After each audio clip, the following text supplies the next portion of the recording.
बिस्मिल्लाहिर्रहमानिर्रहीम। नाज़रीन अस्सलाम वालेकुम, मैं हूँ इमरान वसीम। सुप्रीम कोर्ट में NA 75 डस्का के हवाले से आज की अदालती समाअत का अहवाल आप नाज़रीन के साथ शेयर करेंगे। आज की अदालती कार्रवाई नाज़रीन दो पार्ट्स पर मुश्तमिल रही। पहले हिस्से में तहरीक इंसाफ के उम्मीदवार अली असजद मली के वकील शहजाद शौकत की जानिब से दलाइल दिए गए और 50 मिनट में शहजाद शौकत ने अपने दलाइल को मुकम्मल किया, जिसके बाद लीगी उम्मीदवार नौशीन इफ्तिखार के वकील सलमान अकरम राजा की जानिब से दलाइल का आगाज़ किया गया।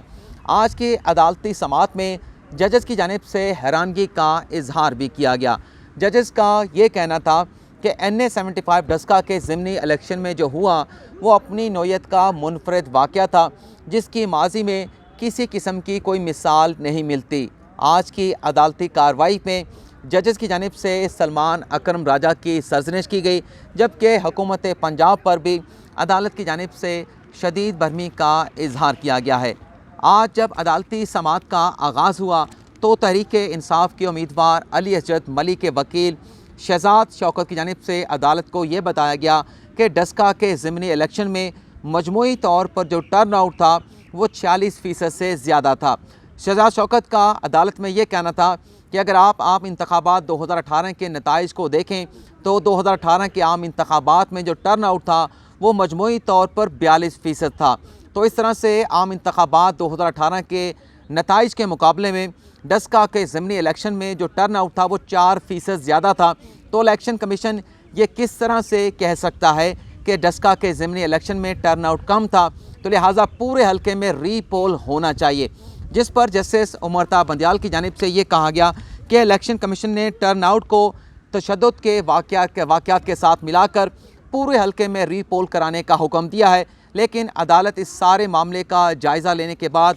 जो मुनासिब फ़ैसला होगा वो अदालत की जानिब से सुनाया जाएगा। जिसके बाद शहजाद शौकत ने अदालत में ये दलील दी कि अमन व अमान की सूरत हाल को बुनियाद बनाकर इलेक्शन कमीशन की जानिब से डस्का के पूरे हल्के में रीपोल कराने का हुक्म दिया गया। शहजाद शौकत की जानिब से अदालती फ़ैसलों का हवाला दिया गया। शहजाद शौकत का ये कहना था कि आला अदालतों के फ़ैसले मौजूद हैं, जिसमें ये लिख दिया गया है कि सिर्फ़ महज अमन व अमान की बुनियाद के ऊपर पूरे हल्के में रीपोल कराने का किसी किस्म का जवाज़ मौजूद नहीं है। जिस पर फिर जस्टिस उमरता बंदियाल ने एक मरतबा फिर कहा कि NA 75 डस्का के पूरे हल्के में कुछ इस तरह के गैर कानूनी इक़दाम हुए थे जिसको बुनियाद बनाकर इलेक्शन कमीशन की जानिब से रीपोल करने का हुक्म दिया गया। लेकिन शहजाद शौकत का ये कहना था कि इलेक्शन कमीशन के पास सेक्शन 9 के तहत ये अख्तियारात मौजूद हैं कि वो किसी भी ज़िमनी इलेक्शन को या किसी और इलेक्शन को जो है वो कलअदम करार दे सकता है। लेकिन ऐसा फ़ैसला देने से पहले इलेक्शन कमीशन का मुतमिन होना ज़रूरी है, और इलेक्शन कमीशन के मुतमिन होने के लिए ज़रूरी है कि इस सारे मामले की इलेक्शन कमीशन की जानिब से इंक्वायरी कराई जाती। लेकिन इलेक्शन कमीशन ने इस मामले की इंक्वायरी कराए बगैर जो है वो पूरे हल्के में रीपोल कराने का हुक्म दे दिया। तो इलेक्शन कमीशन के इस फैसले को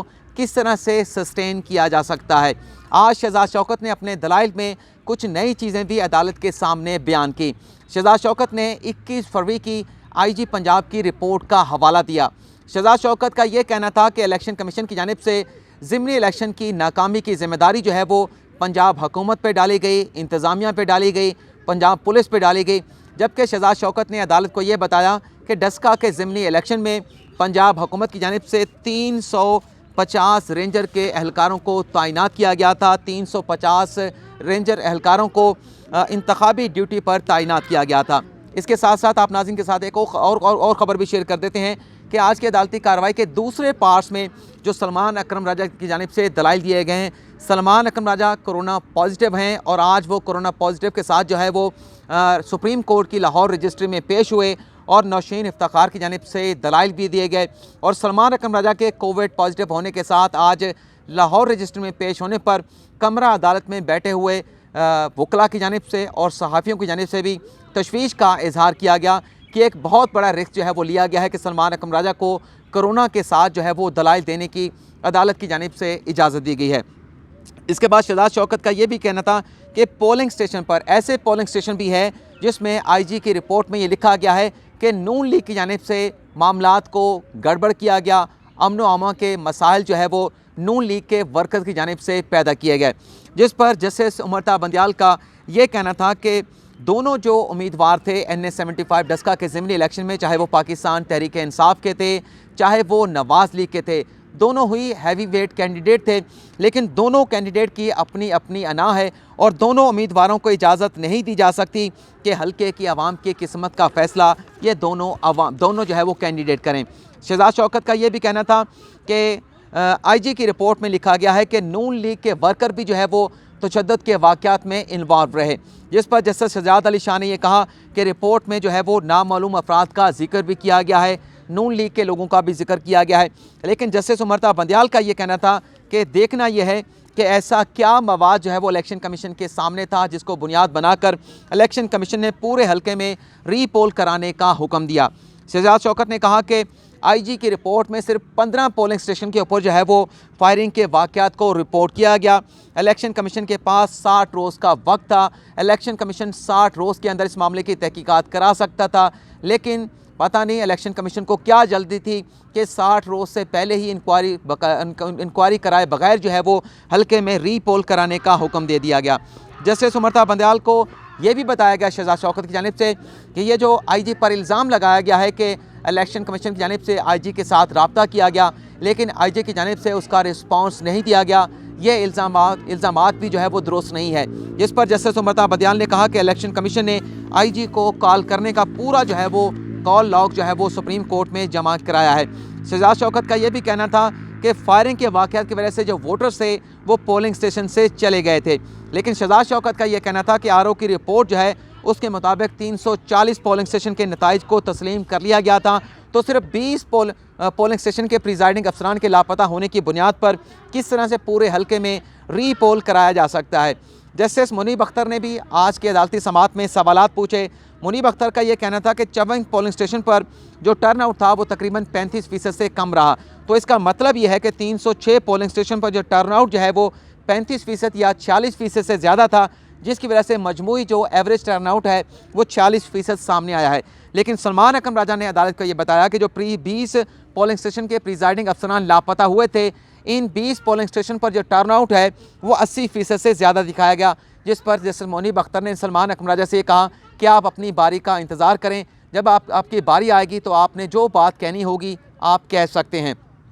इसके बाद जस्टिस उमरता बंदियाल ने कहा कि 40 पोलिंग स्टेशन इलेक्शन कमीशन ने अपने फैसले में लिखा है जहां पर तशद्दुद और फायरिंग के वाक़यात हुए। फायरिंग के वाक़यात से ना सिर्फ पोलिंग रुकी बल्कि जो वोटर्स थे इन पोलिंग स्टेशन के ऊपर वोट पोल करने के लिए आए थे वो भी वहां से चले गए और वापस नहीं आए। वीडियोज़ के ऊपर एतराज़ उठाया गया शहजाद शौकत की जानिब से कि उन वीडियोज़ के ऊपर किस तरह से इन्हिसार किया जा सकता था, जिस पर जस्टिस मुनीब अख्तर ने उनसे सवाल पूछा कि जो वीडियोज़ बनाई गई थी, जब इलेक्शन कमीशन में ये वीडियोज़ दिखाई गई तो क्या तहरीक इंसाफ के उम्मीदवार के वकील की जानिब से उन वीडियोज़ पर कोई एतराज़ उठाया गया था, जिसका कोई जवाब जो है वो शहजाद शौकत की जानिब से नहीं दिया गया। और फिर 55 मिनट पर उन्होंने अपने दलाइल को मुकम्मल किए और 12:25 पर सलमान अकरम राजा ने अपने दलाइल का आगाज़ किया। सलमान अकरम राजा का यह कहना था कि इस इलेक्शन को फ्रॉड की कैटेगरी में देखा जाए। इलेक्शन कमीशन के फैसले के मुताबिक धांधली का डिज़ाइन मंसूबा जो है बनाया गया था। हल्के के इंतखाबात में ज़िमनी इलेक्शन में गड़बड़ की गई। इंतज़ामिया की जानिब से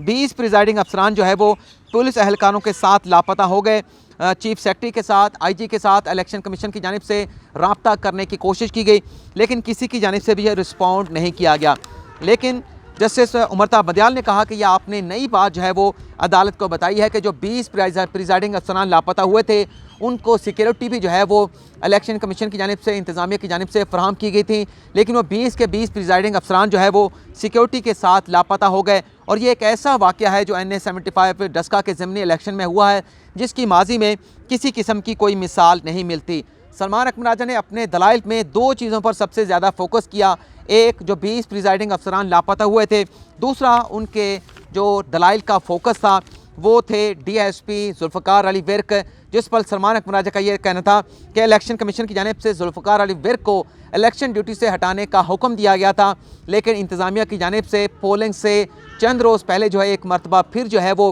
पूरे हल्के की जो सिक्योरिटी की जिम्मेदारी जो है वो जुल्फ़िकार अली विर्क को दे दी गई। लेकिन दूसरी मरतबा जब जुल्फ़िकार अली विर्क को लाया गया तो उनके नाम को तब्दील करके जुल्फ़िकार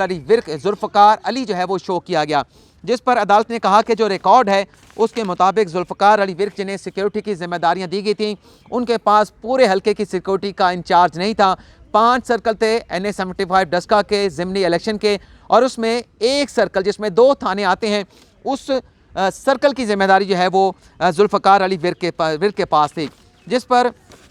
कुछ जो है वो अमृता बंदियाल साहब का ये भी कहना था कि इलेक्शन कमीशन ने बड़े अहम और मल्टीरियल पर इन्हिसार किया है। हमें इस